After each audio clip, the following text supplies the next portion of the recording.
આજે 10 ઓગસ્ટ એટલે કે વિશ્વ સિંહ દિવસ છે। ગીરના જંગલને અડીને આવેલા એક ગામમાં એવી વાત સામે આવી છે જે સાંભળીને તમે ચોંકી જશો।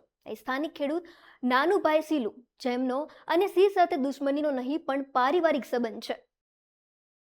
જી હા, અમે વાત કરી રહ્યા છીએ સાવજના પહેલા ઘર સાસણગીરની, જ્યાં સાવજ જેવા ખેડૂતો સિંહ પરિવારો સાથે પરિવારની જેમ રહે છે। સિંહ જ્યારે જંગલ વિસ્તારમાં ફરતા હોય છે ત્યારે સ્વાભાવિક રીતે કોઈને હાનિ પહોંચાડતા હોતા નથી, પરંતુ એવી કોઈ ક્ષણ આવે છે જ્યારે તેમના નિત્યક્રમમાં દખલ પડે અને ત્યારે તે જોતા નથી કે સામે કોણ છે। ત્યારે વર્ષના 365 દિવસ નાનુભાઈ સીલુ જંગલમાં પશુઓ સાથે વિતાવે છે। ત્યારે આજે સિંહ દિવસ ઉપર આવો કરીએ આવા જ સિંહોની વાત।